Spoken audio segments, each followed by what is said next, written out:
Okay, we are live. This is the A-Team's final presentation for BIS 343, Social Processes and Organizations. Our A-Team consists of myself, Melissa Gonzalez, Heather Frankeny, Taylor Bagnod, and Fernando Camacho. In Chapter 2, we discuss team performance, essential conditions for successful team performance, enhancing successful team performance, performance criteria, and the team performance equation.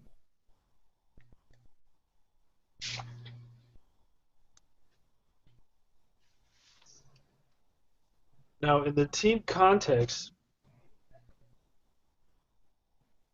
it is consisted of three aspects: organizational context, team design, and culture. The organizational context is staff needing leadership to provide them tools needed for them to complete the task. Team design is the team needing to provide the leadership providing the team whatever it is they need, whether it's knowledge, information, and the tools that are needed to complete the task, such as building a house. Framers need hammers, nails, wood in order to build the structure. And finally, for culture, this is the personality of the team. It must be something that coincides or works along with the organization, something that doesn't conflict with other cultures within the organization.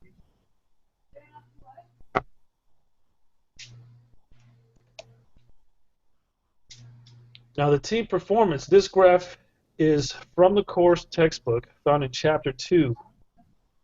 It helps in describing the three aspects: team context, or organizational context, and culture. The team context, again, is where the team does the work.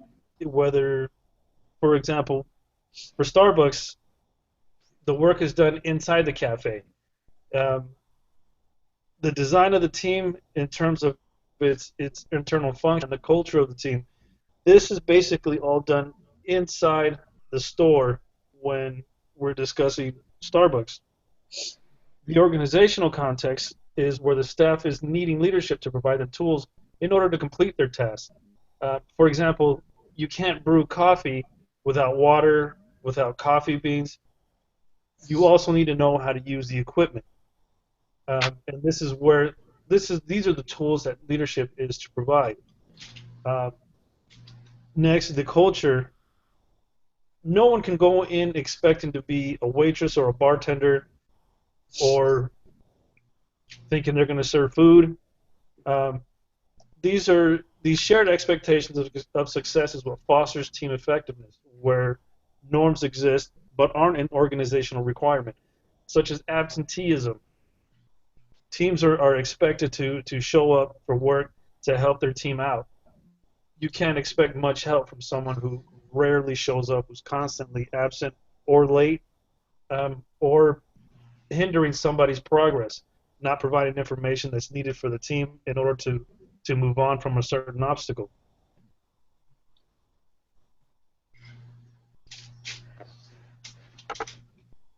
For essential conditions, there are three factors that can help make a team successful. The first is relevant expertise, the second is engaged and motivated, and the third is coordination. For relevant expertise, you must know what it is you are doing and how to do it. You need to have the KSAs, which stand for knowledge, skills, and abilities, in order to accomplish the specified task. For engaged and motivated, you must be a people's person. You have to have good customer service and understand the norms of the team, such as not getting in each other's way when you're on the floor, knowing where each partner is deployed. Like if you were at Starbucks, knowing where each partner is deployed on the floor for the bar, like who's specifically on register, who's specifically at the bar, who's specifically supporting. And then for coordination, you need to be able to execute the tasks by coordinating and communicating with your other teammates and knowing what is expected of each one. For relevant expertise, this chart shows what is considered to be flow. It shows the precise point between boredom of a task and the intense pressure. And it also stands for a psychological state in which a person is highly engaged in a task. Without engagement in a task, there is no flow. There's also the stress versus challenge factor, which is where there's an opportunity for self-growth when it's considered a challenge, and when it's stressful to the person or there's high anxiety, the situation is seen as a threat. For example, when I had my first opening shift as a supervisor, I hadn't properly been trained for the part. I had only been given a list and set times to be doing things. So when I first got there, I felt, okay, this was a challenge to me. I was ready to take on the task, and I saw it as a learning opportunity. And then once I started going on with everything and getting all the tasks done and realizing I was falling behind schedule, it turned into a stress situation because my anxiety kicked up, and it was very hard to come off of. And luckily, with the help from the people that I was working with, and by calming myself down, I was able to put it back towards as a challenge situation and overcome the stressful part. So for the Kohler effect in engaged and motivated, the Kohler effect means that the less capable team member works harder than the others. For example, the reason why I put a relay team picture, in a relay team there are 4 people. Usually the first person feels less stress towards, like, when starting out the race, because they just need to get in the lead, and then that'll be it. And then the last person of the relay teams feels the most stress because they have to either move further in the competition or keep the same place that they are in. And so, like in a business factor, the weakest team member is willing to work hard to give they're willing to work harder as the team is given feedback on their performance so that they don't fall behind. As for social loafing, at times members of a team will not work as hard as they do alone. So the bigger the teams are, the easier it is for certain members to coast, essentially, and have the team carry much of their weight instead of providing the same amount or more of assistance to the team. So these are the people that just kind of do the bare minimum, if anything at all, and then the rest of the team has to pick up their slack. And then for free riders, there's 3 different settings or situations. The diffusion of responsibility, which means the bigger the team, the less identifiable individual contributions become. And then reduced sense of self-efficiency, which is the team members don't feel that their contributions are as valuable or meaningful as they might have been in a smaller group. Like, they're not getting the satisfaction of someone saying, good job, like, you did that task, so you're not getting the feedback that you should or you feel that you deserve. And then the second version, everyone wants to avoid being taken advantage of, so no one wants to be left doing all the work and getting little or no credit.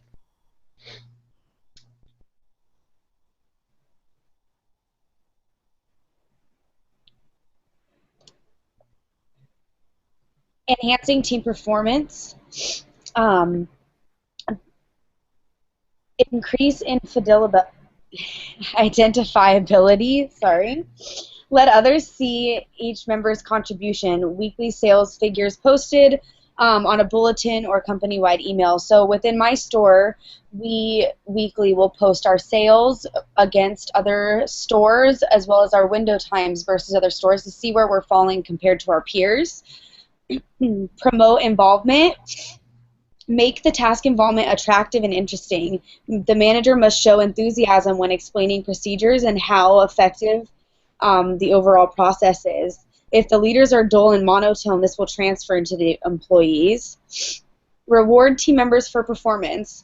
Rewards don't necessarily have to be of monetary value or any kind of financial gain. However, plaques, simple recognitions, or even messages company-wide, or even just like a, hey, thanks, you did a great job today on bar, you really killed it, will really help employees feel appreciated and acknowledged for their efforts. Strengthening team cohesion. When team members feel that they have the support of the leaders and their performance tend to increase. Teams with higher cohesiveness tend to work harder and not allow others to carry the entire load, especially of those who choose not to provide any or little effort. Increase personal responsibility. Allow for teams to set a few of their own goals. This provides the feeling of empowering leadership and are less likely to loaf. So within my team, an example of the personal responsibility is I have 3 different leads that open 3 times a week, and between the 3 of them, they have a competition going on who can get the fastest window time and who can get the most transactions per half hour. And each week we celebrate the team that successfully succeeded in achieving that. We usually will just take a picture with one of our chalkboards with the team that achieved it, with what their transactions per half hour was and what their average window time was, and we post it and share it on our store's Instagram and our store's Facebook page, which all of our higher up, our regional manager, district manager, all follow. Performance criteria.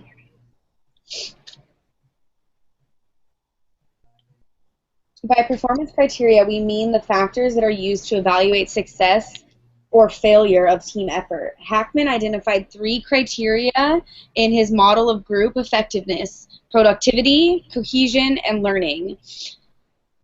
Grunfeld added a 4th criteria, integration. So productivity is, did the team's standards of output meet what our goal was? It is one of the most important measures of team success. Cohesion is how well is the team working together? How can the team members learn from each other? And then learning, so does the team grow and develop as a result of the team experience, and what factors and conditions could block personal goal? Integration is how does the team benefit in the larger organization? So this is the 4th criteria that Grunfeld added to Hackman's 3 criterias.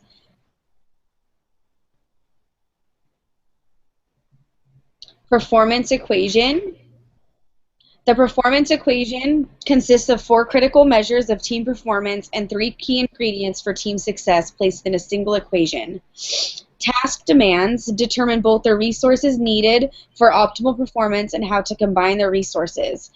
What is needed to make coffee and how to make coffee. So we need water, we need the brewer, obviously, and we need the knowledge on how to make it. Resources are the skills and the abilities and tools possessed by the individual team member, and the process is the way that the teams use the resources to meet the task demand. Oh no.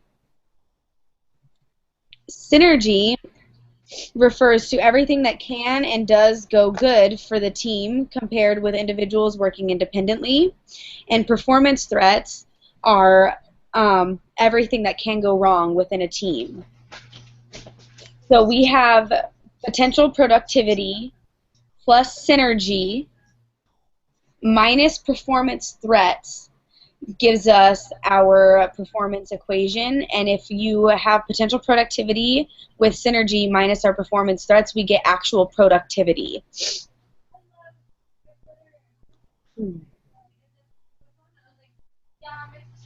Here we have our Works Cited page where we cited the book that we took all of our information from, as well as anywhere where we took pictures from the internet.